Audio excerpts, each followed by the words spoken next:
I'm not going to ask you to raise your hands, but I'm going to ask you to think about if you make over $500,000, are you okay with paying a little more for teacher raises? If you take $1 million home, are you okay with paying for 4 more teacher raises?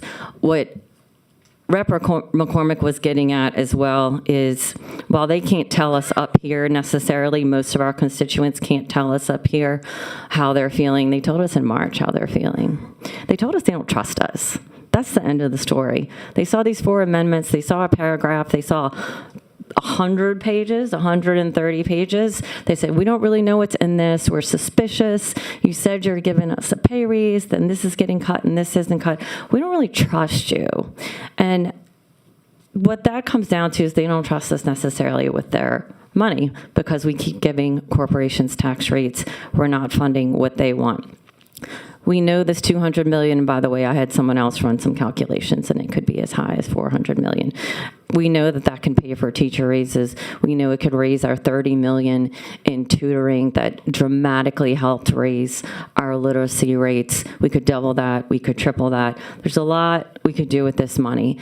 And what's troubling to me is, I know a lot of y'all are mad about this, frankly, probably, and maybe that means you're a millionaire. I don't know. But when you think about it, 4 years ago, I believe, this income bracket was paying 6%. This doesn't even go all the way up to where it was. The public heavily supports millionaires' taxes. It's in one of the documents I gave you. Millionaire taxes have worked great in other states. Massachusetts and Washington, I believe, are in a document here from 2 weeks ago, 1 week ago, that was just written up. Their income coming in has helped with so much, with literacy, with transportation, with education and healthcare in general. We cannot cut our way to prosperity. We can't. We need income coming in. I mean, I can cut how much I spend at the grocery store each month, but if I don't have enough income, I can't pay for my mortgage. And I think that's something we need to think about as we keep talking about cutting and cutting and cutting. And we need to think about, we're called the House of Representatives. We do not represent this state.